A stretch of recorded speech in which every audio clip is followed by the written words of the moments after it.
नमस्कार, हिमाचल खबरनामा में आपका स्वागत है। मैं हूं आपके साथ वर्षा पंवर।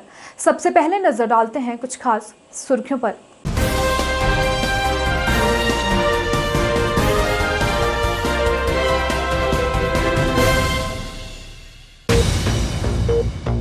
मॉनसून सत्र को लेकर सर्वदलीय बैठक में विधानसभा अध्यक्ष विपिन सिंह परमार ने सत्तापक्ष और विपक्ष के सदस्यों से की सहयोग की अपील।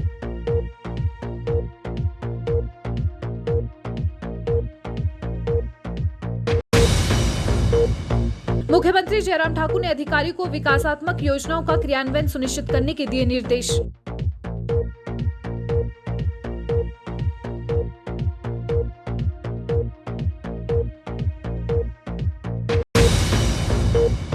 राज्यपाल राजेंद्र विश्वनाथ आर्लेकर ने भारतीय उच्च अध्ययन संस्थान शिमला में आयोजित अंतर्राष्ट्रीय सम्मेलन का किया उद्घाटन।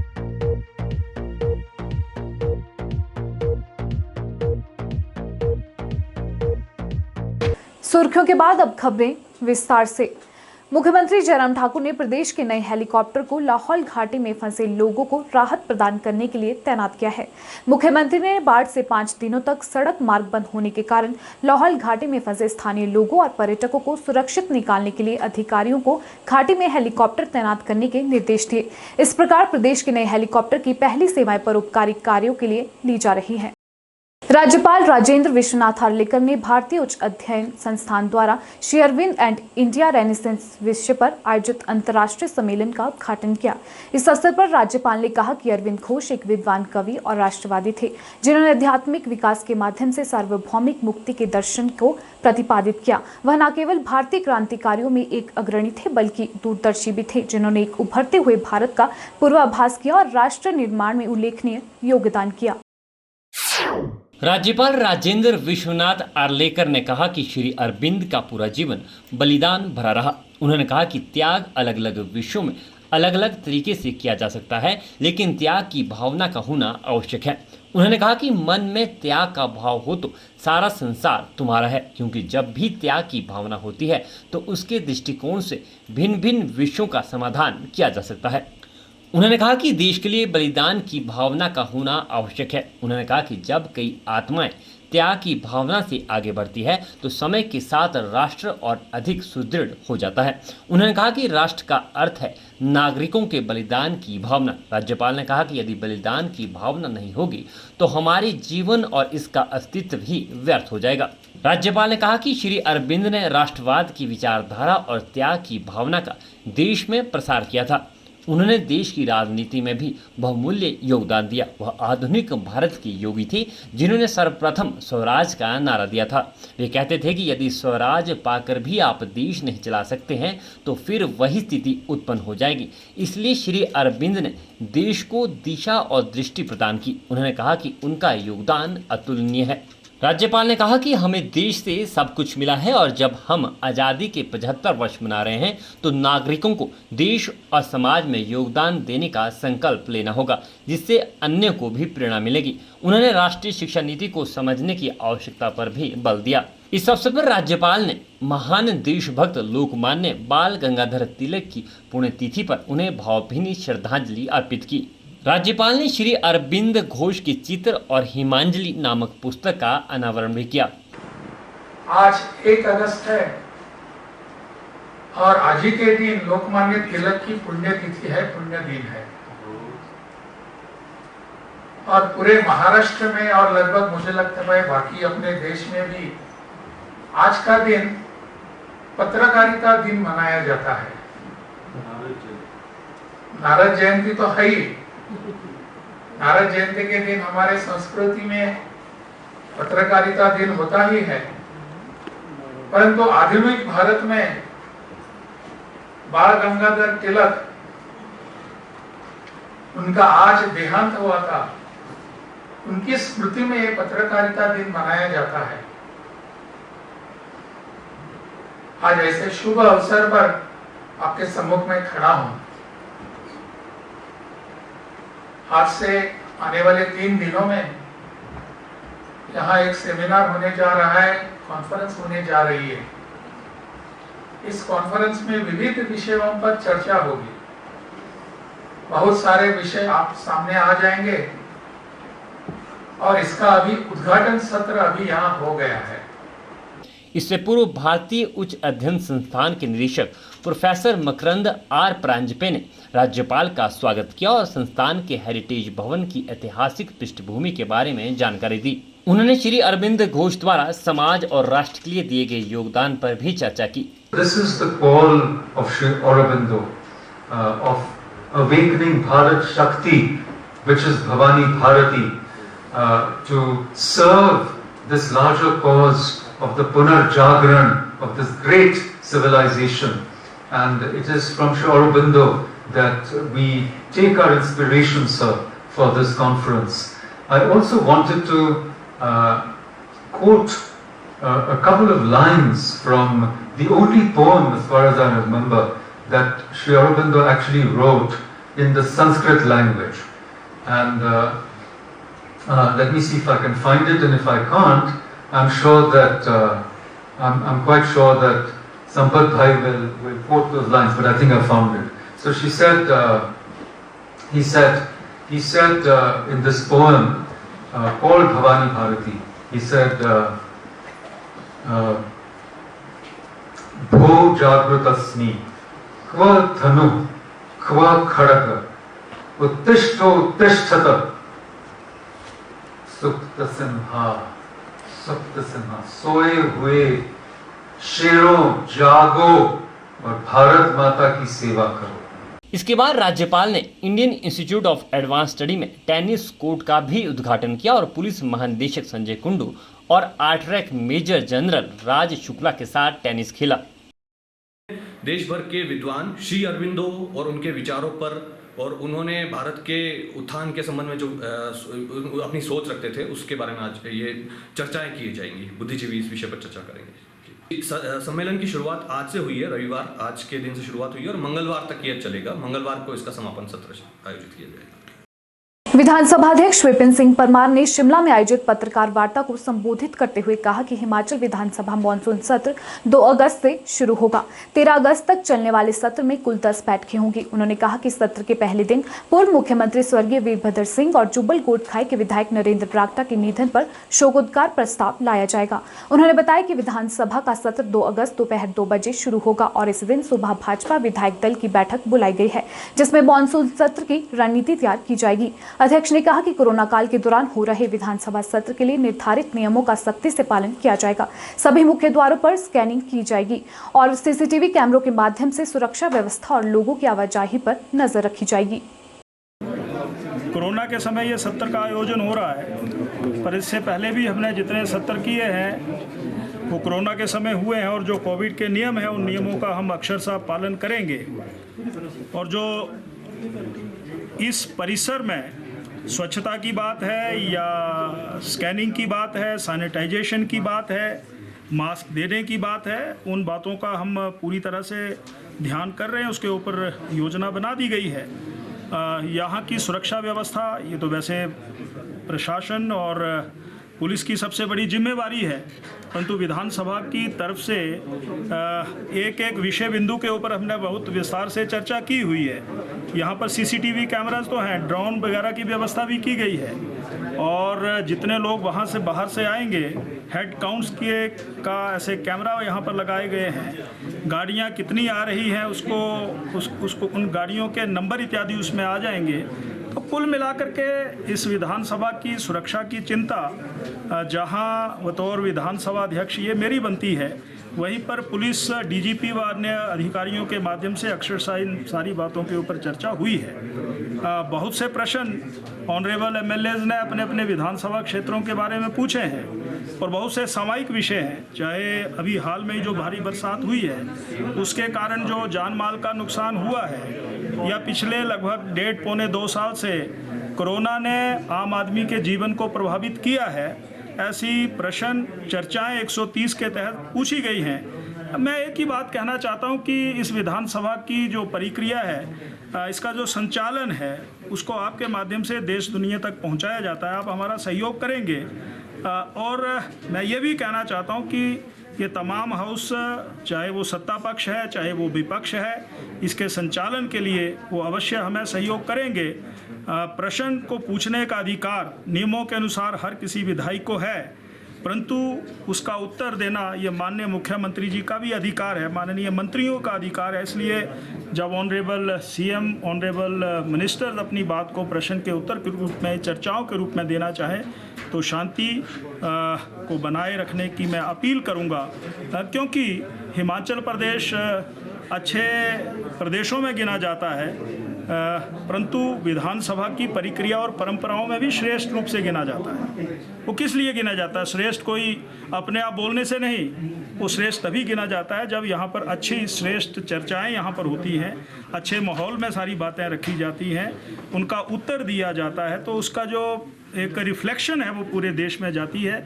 यहाँ के अगर कुछ माननीय सदस्य जोश में भी आते हैं तो भी होश में रह करके वो अपनी बात को करते हैं। ये यहाँ के ये परंपरा है, इस परंपरा को हम आगे ले जाना चाहते हैं और उस परंपरा का मैं भी एक हिस्सा बनूं, ये मैं अपील करना चाहता हूँ।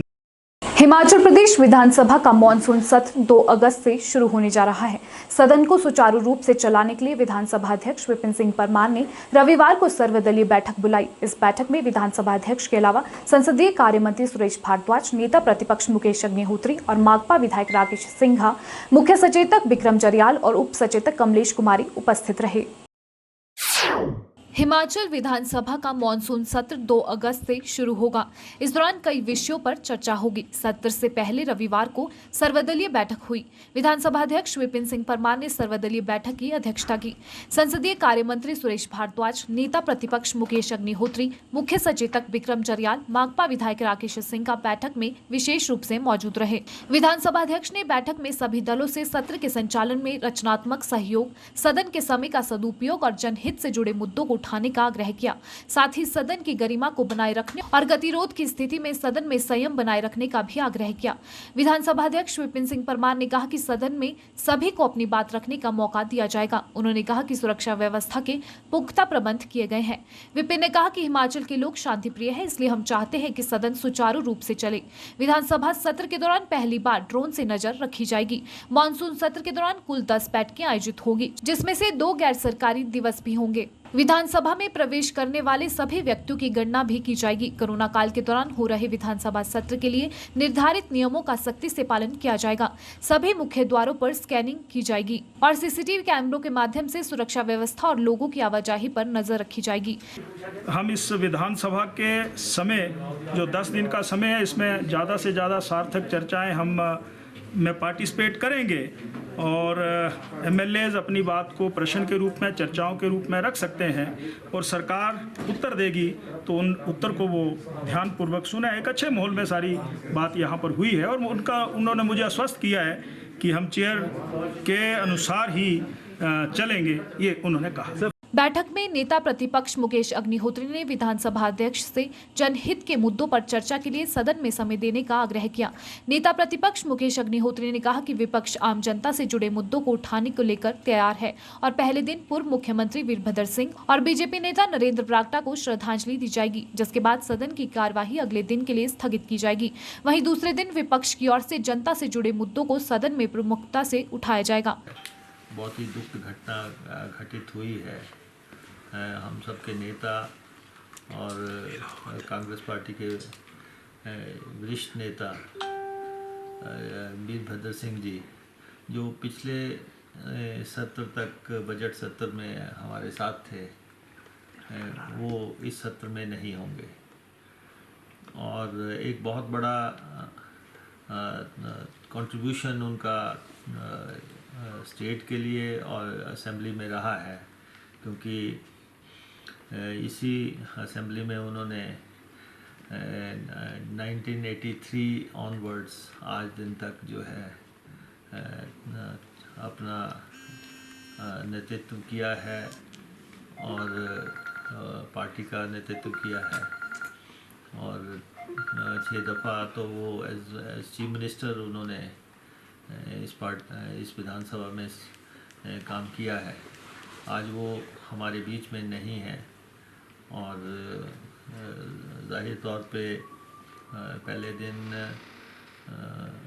ऑब्विचुअली रेफरेंस होगा, एक बहुत बड़ी शख्सियत नहीं रही है।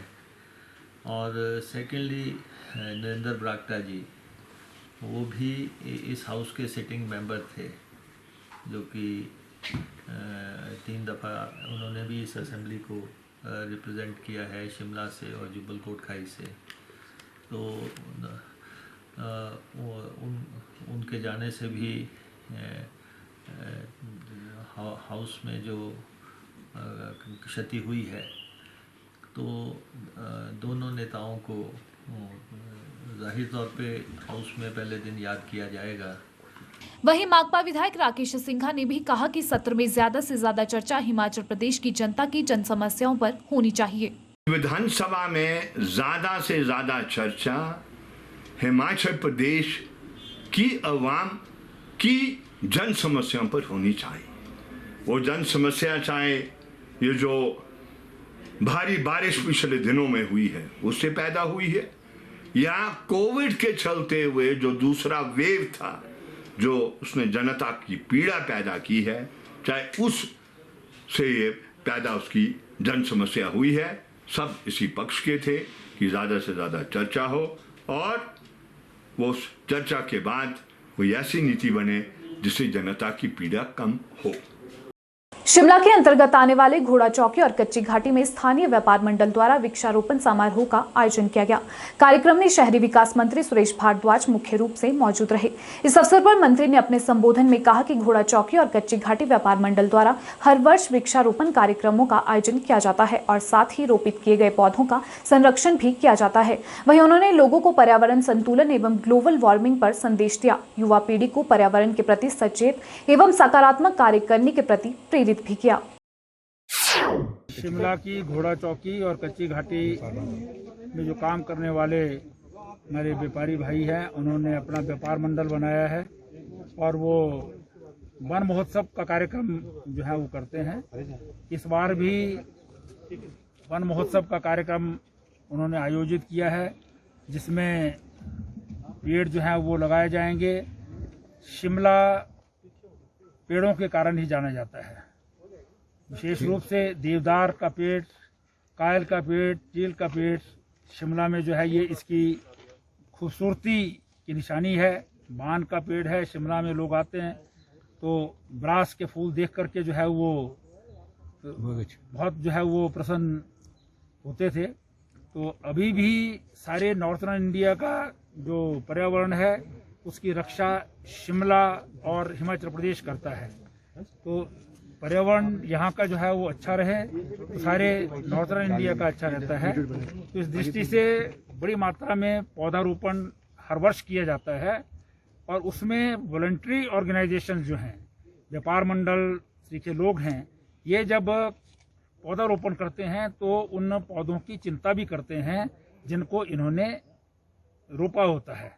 तो इसलिए ये बहुत ही जो है वो एक प्रकृति को जो है वो बढ़ाने की दृष्टि से जो है वो पौधारोपण का कार्यक्रम व्यापार मंडल घोड़ा चौकी और कच्ची घाटी ने जो है अपने हाथ में लिया है। मैं इसके लिए इनके प्रधान श्री मलकिया सिंह जी, महामंत्री श्री मदन शर्मा जी, अशोक जी, सारे जितने कार्यकर्ता हैं पूरे के पूरे यहाँ आए हैं। और इसी के साथ साथ बहुत सारी चीज़ों के बारे में भी जो है वो चर्चा हो जाती है।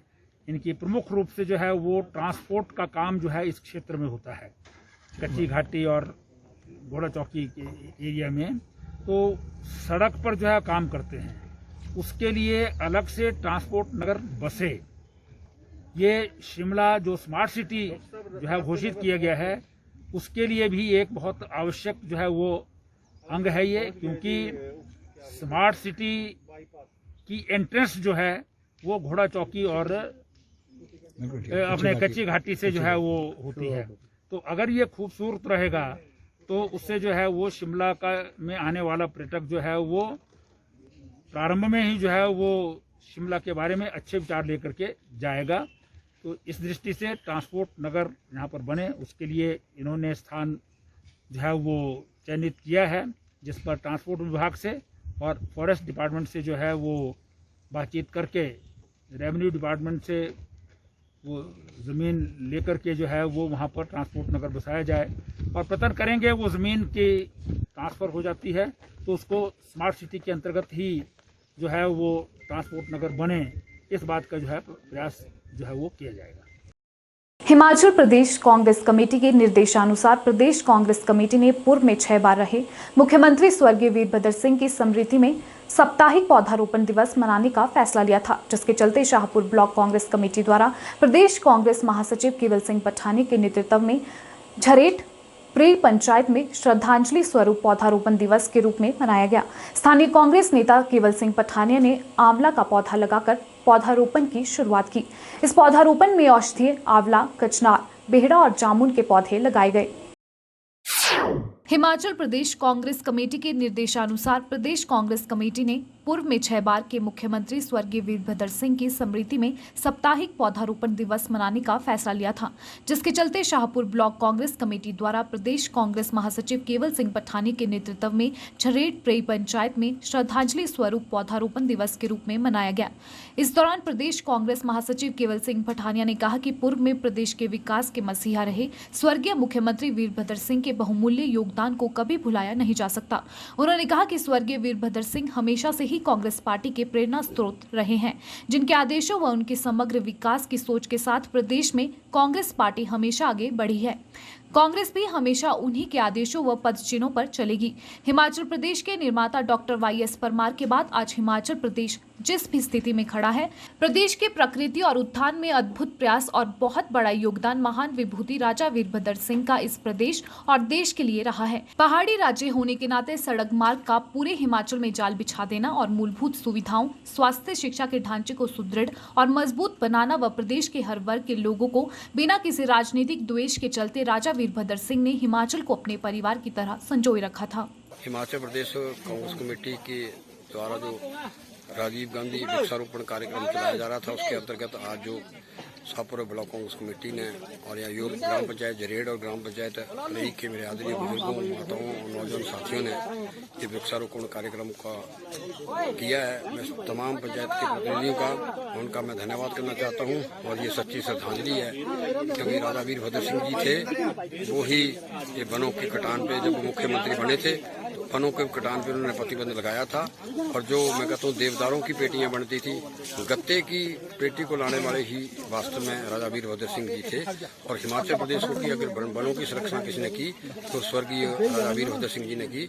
उसी की यादगार में उनकी स्मृति में आज जो है शाहपुर ब्लॉक कांग्रेस कमेटी ने ये वृक्षारोपण किया है। तो मुझे पूर्ण भरोसा है कि नौजवान युवक मंडल, महिला मंडल और तमाम साथी जो है इसकी पूरा इसका रखरखाव भी करेंगे और इनको अपने नाम देकर जो है उन्होंने पौधे लगाए हैं राजा वीरभद्र सिंह वाटिका के रूप में इसको जो है वो स्थापित किया जाए।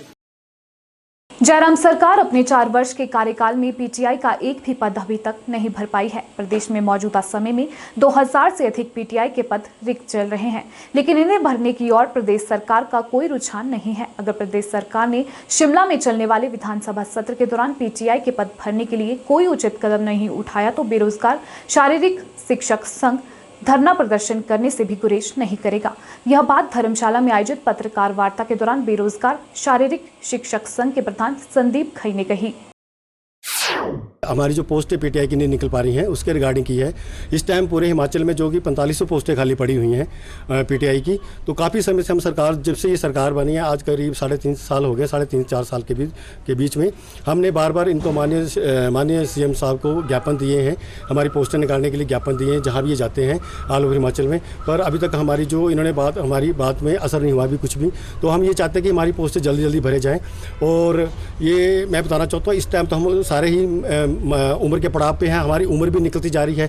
हम लोग मैक्सिमम 45 साल पर कर चुके हैं और कुछ लोग तो हमारे जो भाई आप कमीशन भी दे पाएंगे वो तो कमीशन से हाथ धो बैठे हैं। तो मैं सरकार से, माननीय मुख्यमंत्री से ये बोलूँगा कि जो हमारी फाइल में बार बार जो अटकलें लगाई जा रही हैं, आज भी हमें पता लगा कि हमारी फाइल फिर से वित्त मंत्रालय से सारी शिक्षा विभाग की तरफ चली गई है।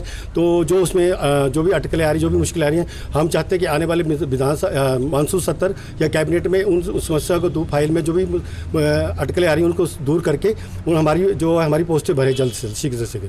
2018 में इन्होंने एक घोषणा की थी हमारी 2000 पोस्टें भरने की। तो मैं तो ये बोलूँगा ये उन पोस्टों उनकी तरफ भी ध्यान दें जो इन्होंने वादा किया था, क्योंकि अब वो हमें बाधा ही नजर आ रहा। और एक तरफ से ये जो हमने एक बैकलॉग का केस जीता हुआ है और जीता था हमने, तो बैकलॉग की पोस्टें जो ऑल ओवर हिमाचल में जो है सिर्फ कांगड़ा और कुल्लू की रह गई हैं। तो कांगड़ा की जो बैकलॉग की पोस्टें 31 हैं और कुल्लू की 32 हैं। तो हम चाहते हैं कि जैसे ही आप लोग बैच वाइज कमीशन की पोस्टें निकालती है तो बैकलॉग का भी साथ में उसका प्रभाव उसको भी साथ में काउंटिंग में रखा जाए। एक तरफ तो मैं ये बोलना चाहता हूँ, एक शारीरिक शिक्षा नई शिक्षा नीति भी पिछले साल से सबसे पहले हिमाचल में इम्प्लीमेंट हुई है, तो सर उसमें भी शारीरिक शिक्षा सब्जेक्ट को इम्पोर्टेंट माना गया है। तो फिर पता नहीं कहाँ से ये दिक्कतें आ रही है और हमारे साथ ही फिजिकल एजुकेशन के साथ ही क्यों ऐसा सुतैला व्यवहार किया जा रहा है। और मैं ये बोलना चाहता हूँ, आजकल ओलंपिक्स लगा है, सारी देश की पूरी नज़र गोल्ड मेडल की तरफ होती है।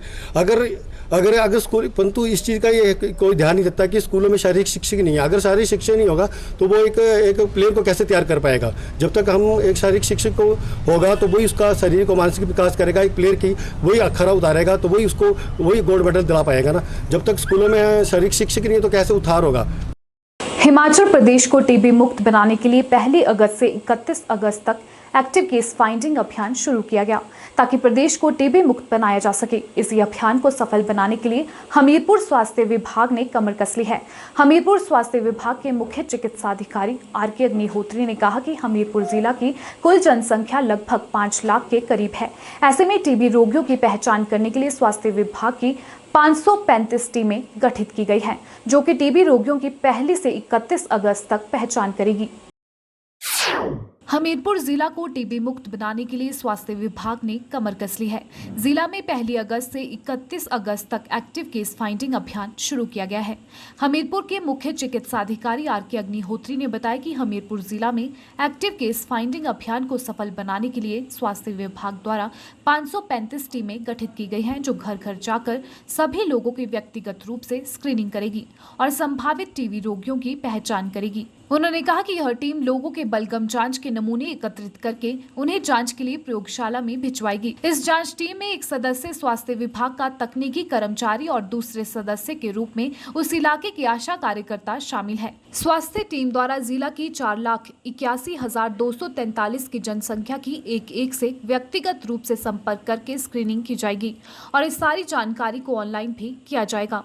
मुख्य चिकित्सा अधिकारी हमीरपुर आर.के. अग्निहोत्री ने कहा कि हमीरपुर जिला को टीबी मुक्त बनाने के लिए एक्टिव केस फाइंडिंग अभियान 1 अगस्त से शुरू हो गया है और 31 अगस्त तक चलेगा, जिसमें स्वास्थ्य कर्मी लोगों की घर घर जाकर टीबी से संबंधी लक्षणों की जांच करेंगे।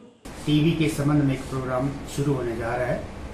इसकी जो है हमारी मीटिंग माननीय डिप्टी कमिश्नर महोदय जैसे हो गई है 2 दिन पहले, जिसमें 1 अगस्त से लेकर 31 अगस्त तक पूरे हिमाचल प्रदेश में और जिला हमीरपुर में भी हमारा ये ACF का जो प्रोग्राम है टीबी के संबंधित है वो चालू कर। इसमें हमारे 535 टीमें जो बना दी गई हैं, सबकी ट्रेनिंग हो गई है। ये टीमें घर घर जाके इस महीने में सभी को जो पॉपुलेशन है उसको स्क्रीन करेंगी और ये पूछेंगी कि किसी में अगर टीबी के सिम्टम हैं तो वहाँ पे उनके सैंपल लेंगे और इन सैंपलों को हम टेस्ट करेंगे और उनकी दवाई शुरू करेंगे। जिला हमीरपुर की पॉपुलेशन जो है लगभग 5 लाख के करीब है और उसी हिसाब से हम देखें तो 2500 के करीब लोग जो हैं वो कफ सिम्टोमेटिक हो गए, जिनमें खांसी है, इस तरह के सिम्टम हो सकते हैं, उनके हम सैंपल उठाएंगे और लगभग इसमें 2% के हिसाब से 50 लोग जो है वो टीबी के नहीं निकलना चाहिए। तो मेरा सभी लोगों से ये आग्रह है कि जिसको भी टीबी के सिम्टम हैं, ये लगते हैं, ये हमारी टीम जाती है, जो आपसे पूछती है, उनके साथ सहयोग करें। ऑन द स्पॉट ही हम सैंपल लेंगे और उनका टेस्ट करेंगे और जैसे ही टेस्ट में अगर कोई पॉजिटिव आता है तो वो उसको उसी तरह दवाई शुरू कर दी जाएगी। टीबी मुक्त हमें अपना हिमाचल बनाना है 2022 तक, ये हमारा प्रण है और इसमें सभी से सहयोग की अपेक्षा करते हैं, सभी विभागों से, सभी लोगों से, पंचायती कर्मचारियों से भी सहयोग हम जरूर चाहेंगे। 4 लेन एम्स हाइड्रो इंजीनियरिंग कॉलेज और रेलवे लाइन निर्माण कार्य में रोजगार देने में स्थानीय लोगों की हो रही अनदेखी का आरोप लगाते हुए पूर्व विधायक बम्बर ठाकुर ने जिला प्रशासन को 1 हफ्ते का अल्टीमेटम दिया है। संघर्ष की आगामी रणनीति तैयार करने के लिए 7 अगस्त को कंदरौर में जिला के चारों विधानसभा क्षेत्रों में प्रोजेक्टों से प्रभावित लोगों की एक महत्वपूर्ण बैठक बुलाई गई है, जिसमें संघर्ष समिति का गठन कर बड़े स्तर पर आंदोलन की शुरुआत करने की रूपरेखा बनेगी। उन्होंने कहा, कंपनी की ओर से रोजगार की शर्त लागू न करने पर उपायुक्त कार्यालय परिसर में अनिश्चितकालीन धरना प्रदर्शन शुरू करने का निर्णय लिया गया है। बंबर ठाकुर ने कहा कि विधानसभा चुनाव के समय में नड्डा ने इन प्रोजेक्टों में स्थानीय लोगों को रोजगार देने का वायदा किया था, लेकिन आज तक वादा पूरा नहीं हुआ है। तारीख तक का हमने समय दिया था।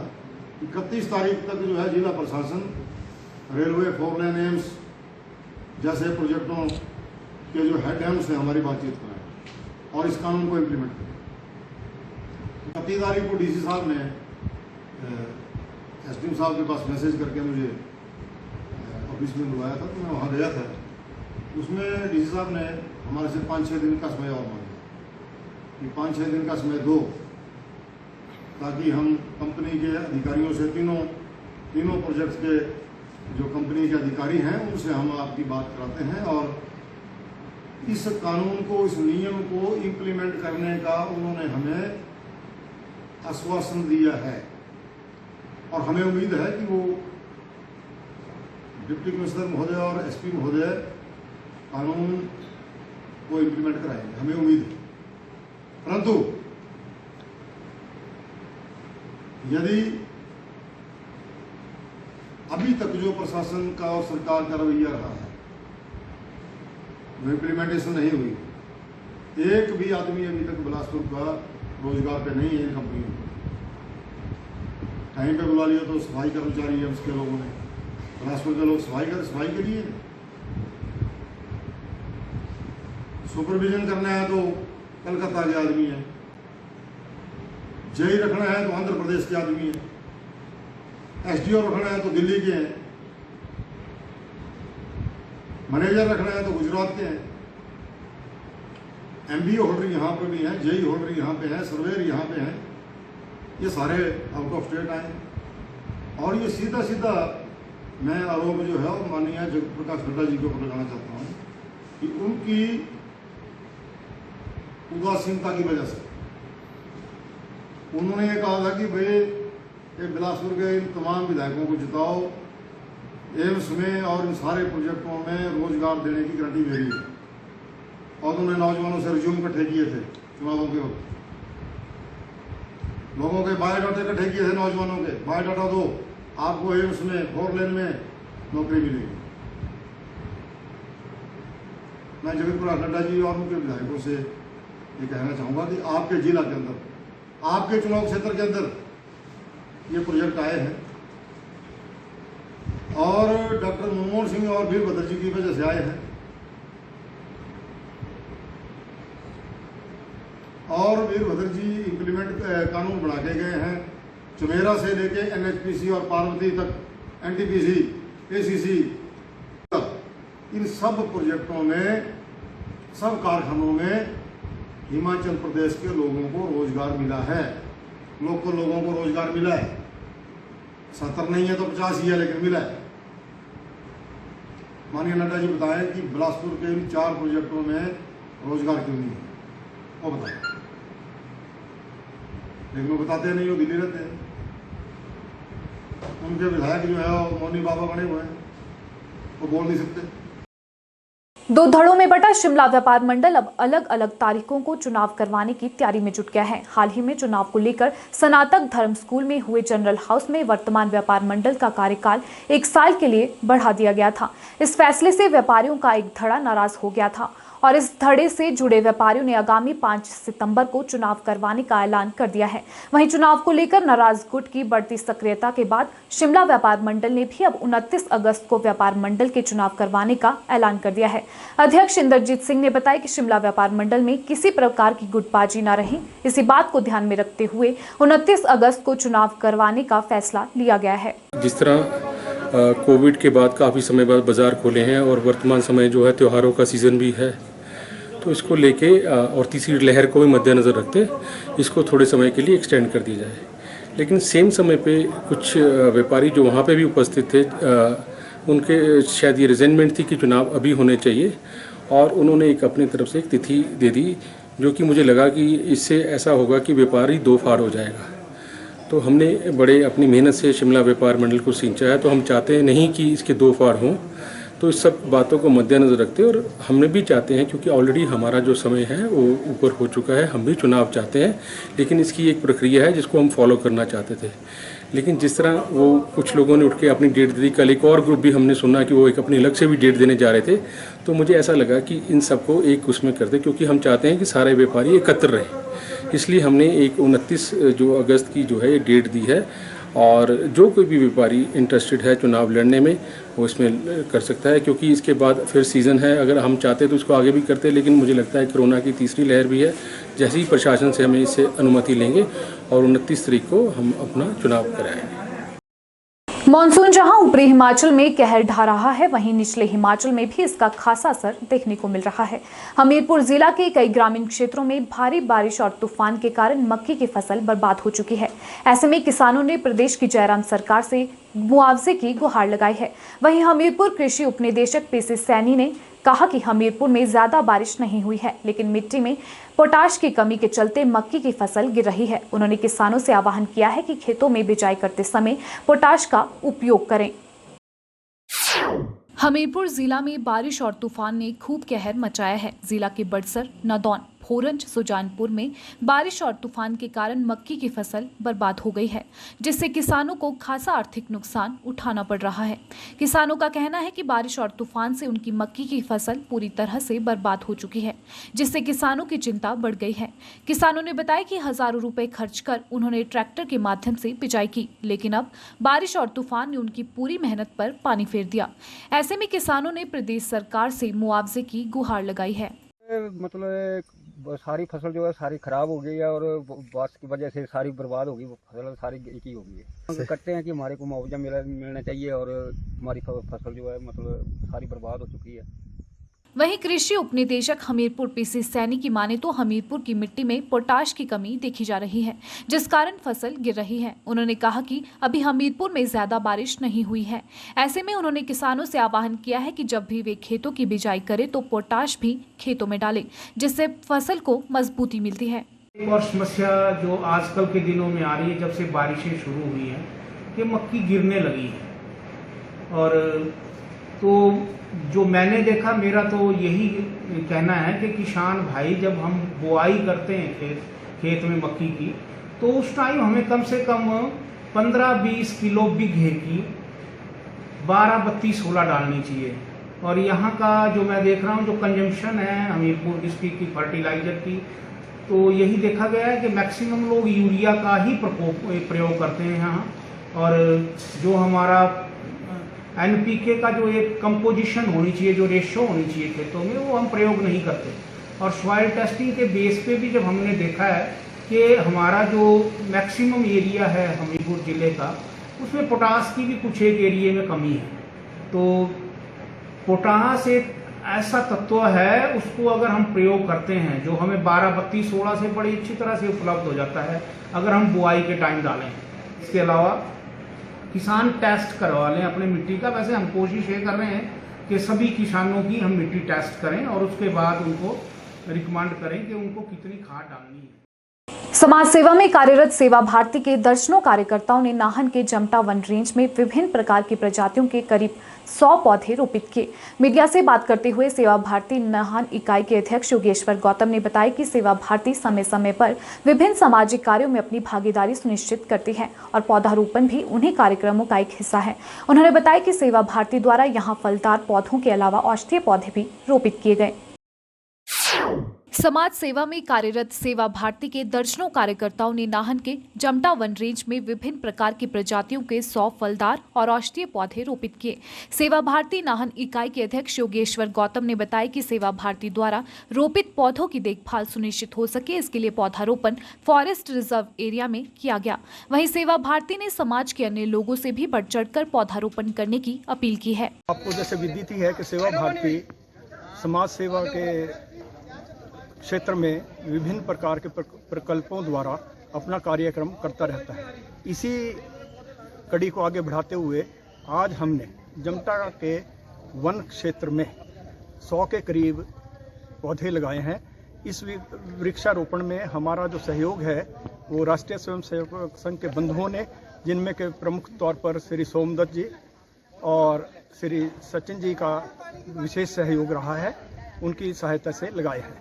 इन पौधों की देखभाल इसलिए संभव हो पाएगी क्योंकि ये वन क्षेत्र जो है ये रिजर्व फॉरेस्ट में आता है और इस पे चारों तरफ जो है बाड़ लगी हुई है, तो ये पौधे हमारे सफल होंगे। और ये पौधे हमने इस हिसाब से लगाए हैं ताकि जो जानवर हैं उनको भी फल वगैरह मिलते रहें। इसमें विभिन्न प्रकार के फलों के और कुछ औषधियों के वृक्ष हैं जो कि हमारे पर्यावरण को सुधारने में भी सहयोग करेंगे। धर्मशाला के श्यामनगर के वार्ड नंबर 10 में एक गाय सड़क किनारे नाले में जा गिरी, जिसके बाद करीब 5 घंटों तक गाय वहीं फंसी रही। वहीं जब इसकी सूचना एनजीओ क्रांति को मिली तो एनजीओ की पूरी टीम और अग्निशमन विभाग के कर्मचारियों की मदद से इस गाय को नाले से बाहर निकाला गया, जिसके बाद वहां मौजूद स्थानीय लोगों ने उनकी काफी सराहना की। धर्मशाला के श्यामनगर के वार्ड नंबर 10 में एक गाय सड़क किनारे नाले में जा गिरी, जो करीब 5 घंटों तक वहीं फंसी रही। वहीं गाय के फंसने की सूचना मिलते ही क्रांति एनजीओ के संस्थापक धीरज महाजन, गौरव राय और अग्निशमन विभाग के कर्मचारी शिवचरण दास, मनोज कुमार ने मिलकर गाय को नाले से बाहर निकाला, जिसकी लोगों द्वारा काफी सराहना की जा रही है। क्रांति एनजीओ के संस्थापक धीरज महाजन ने बताया कि गाय को निकालना काफी मुश्किल था और गाय को नाले से निकालने में लगभग 2 घंटों का समय लग गया। वहीं उन्होंने सभी से बेसहारा गौवंश और अन्य बेजुबान जानवरों का ख्याल रखने और मुसीबत के समय में मदद के लिए आगे आने की भी अपील की है। बता दें, क्रांति एनजीओ ने पहले भी ऐसे ही मानवता का उदाहरण पेश कर कई ऐसे नेक कार्य किए हैं। अपने आसपास के जानवरों का ख्याल जरूर रखिए। आज जब हमें पता लगा कि ये गाय माता एक नाले में गिर गई हुई थी, तो उसी वक्त हमने अपनी टीम के साथ और फायर ब्रिगेड के कर्मचारियों के साथ इसको हमने बाहर निकाला। मैसेज सिर्फ एक ही होता है कि ये बेजुबान है और इनका ख्याल आप ज़रूर रखिए। जो मदद आप कर सकते हैं इनकी ज़रूर करिए। उपमंडल अर्की के ग्राम पंचायत पातल के शिवम महिला मंडल रहेड़ द्वारा बागी ठेड़ू में मंडल प्रधान सुनीता शर्मा की अध्यक्षता में पौधारोपण कार्यक्रम का आयोजन किया गया। इस मौके पर विशेष तौर पर पंचायत उप प्रधान भारत भूषण भी उपस्थित रहे। शिवम महिला मंडल रहेड़ के सदस्यों व स्थानीय लोगों ने आयोजित पौधारोपण कार्यक्रम के दौरान विभिन्न प्रजातियों को 101 पौधे रोपित कर उनका संरक्षण करने का भी प्रण लिया। उपमंडल अर्की के ग्राम पंचायत पातल के शिव महिला मंडल रहेड़ द्वारा बागी ठेड़ू में पौधारोपण कार्यक्रम का आयोजन किया गया। महिला मंडल रहेड़ की सदस्य कोमल शर्मा ने कहा कि आजकल अधिकतर जगहों पर भूस्खलन जैसी घटनाएं सामने आ रही हैं, जिसका मुख्य कारण पेड़ पौधे न होना है। उन्होंने कहा कि इस तरह के पौधारोपण कार्यक्रमों के जरिए हम पौधे लगाकर जहां पर्यावरण संरक्षण में अहम भागीदारी सुनिश्चित कर सकते हैं, वहीं आने वाली पीढ़ी को शुद्ध हवा प्रदान कर सकते हैं। आज रहेड़ के महिला मंडल ने वृक्षारोपण करने का एक प्रोग्राम आयोजित किया, जिसके चलते हमने 101 प्लांट यहाँ प्लांटेशन की है। जैसे कि आप आजकल की कंडीशन देख रहे हैं, हिमाचल की जगह जगह भूस्खलन हो रहा है, लैंडस्लाइड्स हो रहे हैं, तो इस बीच हम लोगों को ये देखना चाहिए कि भाई क्यों हो रहे हैं। प्लांटेशंस नहीं है, दैट्स वाई यहाँ इतना ज़्यादा भूस्खलन हो रहे हैं। आप प्लांट्स लगाएं। दूसरा, आजकल रेनी सीज़न में जैसे कि आप लोगों को पता है कि भूस्खलन ज़्यादा बढ़ता है, जिसमें हमें ज़्यादा बेनिफिट, ज़्यादा से ज़्यादा प्लांटेशन करनी चाहिए जिससे भूस्खलन रुके। दूसरा, हमारे ऑक्सीजन की कितनी कमी होती जा रही है, आने वाले कल में ऑक्सीजन का लेवल बहुत कम हो जाएगा। मेरा आग्रह है लोगों से कि ज़्यादा से ज़्यादा पेड़ को लगाएं ताकि ऑक्सीजन लेवल बढ़े, आने वाली जनरेशन को ऑक्सीजन मिले। और वन जो है, वन है तो जीवन है, सबसे बड़ी बात। पंचायत उप प्रधान भारत भूषण ने कहा कि महिला मंडल रहेड़ द्वारा पौधारोपण कर पर्यावरण संरक्षण को लेकर एक बेहतर प्रयास है। उन्होंने कहा कि इस तरह के कार्यक्रमों को आयोजित कर लोगों को आगे आना चाहिए ताकि हम सभी पर्यावरण के प्रति सजग हो सके। बरसात है आजकल और पौधारोपण का कार्यक्रम रखा हुआ था हमारे महिला मंडल रहेड़ ने, जो बहुत ही सराहनीय कार्य है, जिसका हम सबको पता है कि आज की डेट में जब कोरोना काल से सब इतनी बड़ी त्रासदी पूरे संसार ने देखी, तो इसमें वृक्षों का जो महत्वपूर्ण भूमिका है हमारे जीवन में वो सामने आई है। तो इसलिए बहुत अच्छा कार्यक्रम है आज रखा हुआ और हम सबको बढ़ चढ़ कर इसमें अपना योगदान देना चाहिए ताकि हमारा भविष्य एक उज्जवल उज्जवल जीवन जी सके और एक अच्छी सांस ले सके। वहीं वन विभाग में कार्यरत वन रक्षक जितेंद्र कुमार ने कहा कि वन विभाग द्वारा हर वर्ष जंगलों में पौधारोपण कार्यक्रमों का आयोजन किया जाता है। इसका मुख्य उद्देश्य वनों में अधिक से अधिक पौधे लगाना व लोगों की इसमें सहभागिता सुनिश्चित करना है ताकि हमारा पर्यावरण हरा भरा रह सके। जैसा कि आप सभी लोगों को विदित है कि बरसात का मौसम चल रहा है और हिमाचल प्रदेश सरकार द्वारा विभिन्न योजनाओं के तहत पौधारोपण को प्रोत्साहन दिया जा रहा है। तो इसी संदर्भ में आज मंजाट बीट के अंतर्गत आने वाले रेड पोखटू महिला मंडल द्वारा प्लांटेशन की गई और इसमें सभी लोगों ने बढ़ चढ़ कर भाग लिया। और इन चीज़ों से पता लगता है कि लोगों के अंदर पर्यावरण के प्रति कितनी जागरूकता है और हमारे सहयोग से भी जो कुछ बन पड़ने का होगा हम लोग करने के लिए तैयार हैं। मैं भी इस बीट का बीट इंचार्ज हूं, तो काफ़ी लोगों का यहाँ पर सहयोग मिला और हमें आशा है कि लोग और ज़्यादा जागरूक होंगे इन फ्यूचर और इसी तरह से हमारे पर्यावरण को संरक्षित करने के लिए लोग आगे आते रहें। हिमाचल खबरनामा के इस अंक में इतना ही। नमस्कार।